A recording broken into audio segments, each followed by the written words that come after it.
Hello everyone, my name is Izzy and welcome back to my channel. In today's video, I am going to be reading The Dawn of Dissent by Sydney O'Brien. I was scrolling through my TikTok a couple of days ago and I came across a video of an author asking for ARC readers of her new book. And she described her book, that is coming out on November 7th, as a historical dark fantasy. And those three words alone had me hooked. I was like, that is a bit of me. That sounds perfect. I will read you the summary of this book. Here she is. The cover is gorgeous. So if you like the sound of it and you're watching this after November 7th, go and get your copy. If you are watching this before November 7th, I'm pretty sure you can pre-order the book. I have absolutely no expectations of this book. I think it sounds pretty phenomenal. I'm hoping it will live up to expectations. I haven't seen a single other person post their review yet or say anything about this book, so I'm going into this completely blind, but I'm really, really excited. I'm going to read you the summary. In a world where you are either a solar or a lunar, rich or poor, righteous or sinful, treacherous underworlds can be a haven. After all, the demands under the holy empire of Solon are high. Its subjects are given the choice of stealing, slaving, or starving, left only with their anger at the lavish lives of the nobility and stories of ruthlessly pursued enemies. Naturally, when a thief discovers three such enemies have fallen into his lap, he instinctively plots to ensnare and deliver them to his criminal overlords. The princess is clueless, the prince arrogant, and the witch distracted with her illegal arts. His task should be an easy one. However, unlikely friendships, bitter rivalries, and unrest gathering on the horizon bring long-buried pasts to the surface. A thief will make a decision that may cost him dearly and set his nation on a course from which there is no going back. Doesn't that sound pretty phenomenal? I think this is part of a series. I don't know if she's written the other books yet. So yeah, super, super excited. Let's start reading.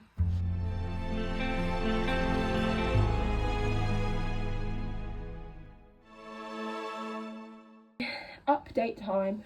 It's been a couple days since I started The Dawn of Dissent. I haven't been too good at reading it. Like, I've wanted to sit down and read, but I just haven't. But the one thing I will say is this book does give very magical, like, that classic fantasy vibe, like magic and taverns. What is it with taverns? It's just so like magical and fantasy. When I first sat down to start reading it, I got about 10% in and I was really tired, so I just wasn't really understanding what was going on. I already find it quite hard as it is to understand a fantasy world, and I would say this world is quite confusing. There's just like a lot of new terminology and names and places and backstory just thrown at you in the first like 10%. It's a lot. I'm starting to understand it a bit more. It's not as complicated. To simplify it for you, there are two races, the solar and the lunar.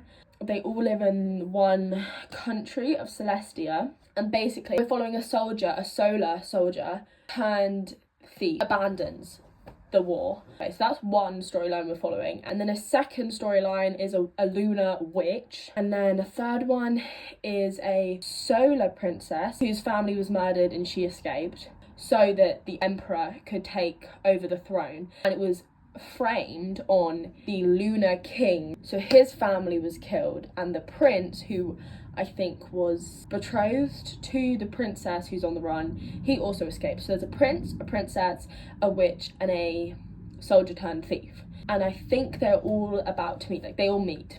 I'm starting to get into a bit more again, just reiterating that it's kind of just an introduction to a fantasy world, so it's kind of what you expect, like lots of information thrown at you. My other thought that I wanted to say is The Dawn of Dissent is such a sick name for a book. I've just been thinking about that as I work. The Dawn of Dissent, like really just think about it, break it down. The Dawn of Dissent, that is such a sick name.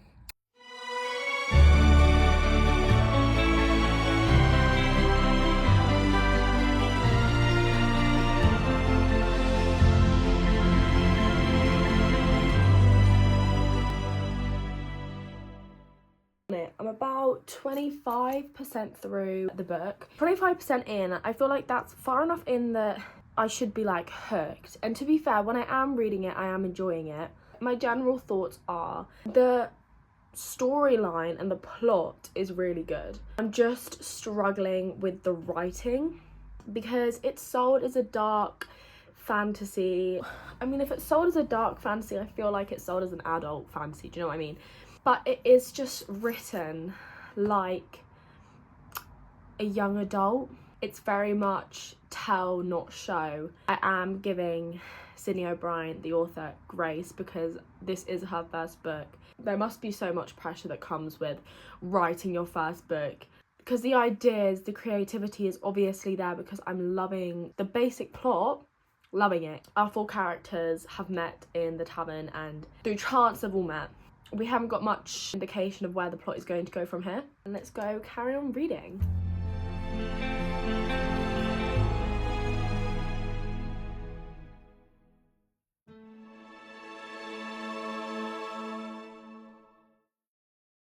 Okay, so update on the Dawn of Dissent. I'm almost 40% through and I have to say it is getting better. Like, it is picking up. I don't feel like we're at anywhere near the main plot of this story. The plot is discovering itself. It has gotten quite graphic and like it even made me feel a bit queasy, some of it. I am actually really enjoying, I'm really enjoying the world. It really does have that whimsical fantasy feeling. It's a really detailed world and it's a really fun world. You know, there's magic, there's witches. I feel like it's better to have some developed writing but like a brilliant world and a brilliant plot than to have like brilliant writing but like an underdeveloped world and an underdeveloped plot.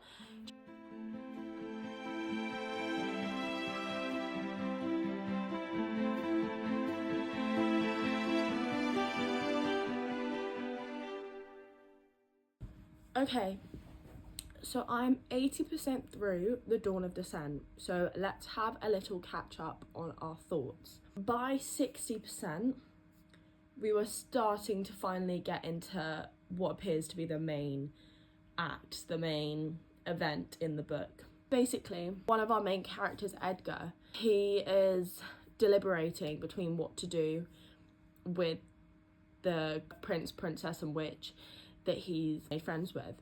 He's debating what to do with them, and it's only about 60% in that you reach his final decision, really. I am flying through it. I can sit down and I can read a lot of it in one go, which I think is telling of a good book.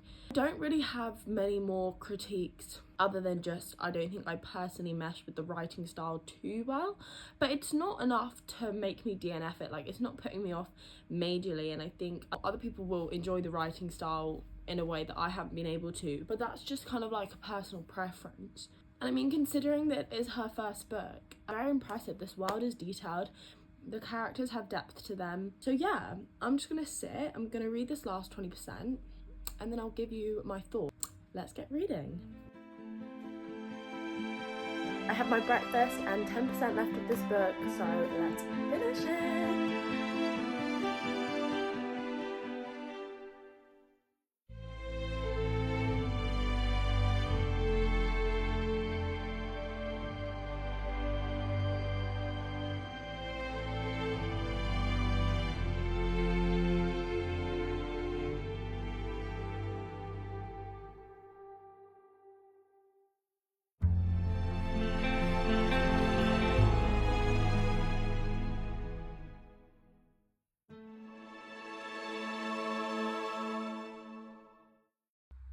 Ooh, finished.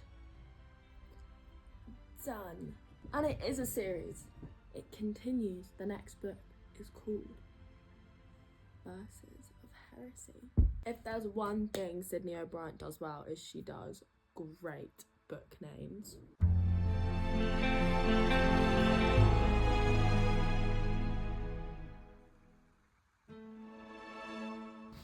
Okay guys, so let's discuss and review The Dawn of Dissent by Sydney O'Brien. So starting off with my rating, I would rate this book a solid 3 stars. Now, before anyone jumps to conclusion and thinks this means I didn't like the book, that is not true. Let me explain my rating. 1 star means I wish I didn't read that. 2 stars is I wouldn't recommend it. 3 stars is I would recommend it. 4 stars is I really, really loved it.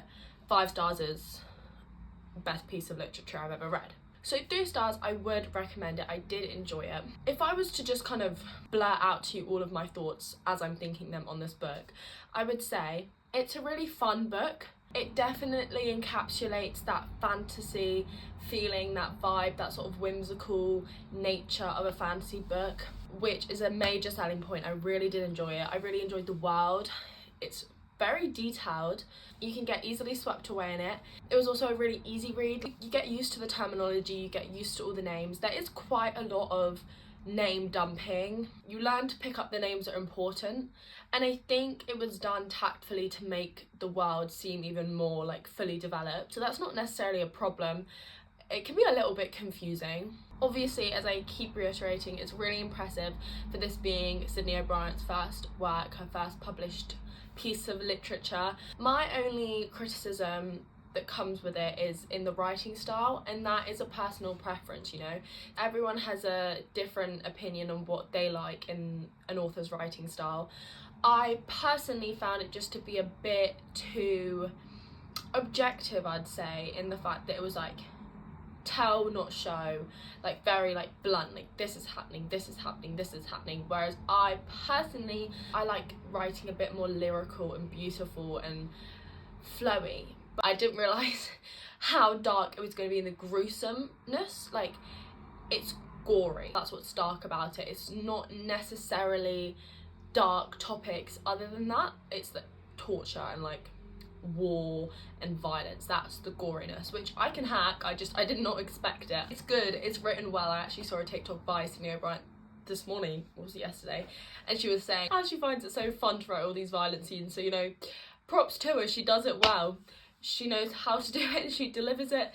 You know, can't critique her on that. As to the characters, they are all very like 3-dimensional, developed characters. None of them are just perfect characters, especially Edgar and Alistair. The plot, it doesn't get to the main plot point until, as I was saying, about 60% into the story, which is fine because it's a series, you know. I just didn't know if it was a series, so I was like, we were getting to 60% and I was like, are we gonna have the main plot and wrap it up and finish it with a nice little bow all in the next 40%, which obviously we didn't. You end and it's quite a cliffhanger. You're like, where are we going from here? But then she does confirm there is book 2. That is another thing. Oh my gosh, the names of her books are insane. The Dawn of Dissent is just such a sick name for a book, and the second book is called The Verses of Heresy. That is some great titles for books. Definitely go and check out this book. It is released on November 7th. If you're seeing this after November 7th, go and get your copy of The Dawn of Dissent by Sydney O'Brien. If you're watching this before the 7th, get ready, it's coming. I'm very grateful. I was able to get an ARC copy and read it, and I really enjoyed it. And those are my thoughts. I hope you enjoyed. If you're going to read this book, let me know down in the comments. And if you have already read it by the time you're watching this, let me know what your thoughts were. Check out Sydney O'Brien. I'll leave her socials down below in the description so you can get your copy of The Dawn of Dissent should you wish to read it. I'll see you in my next one. Bye guys!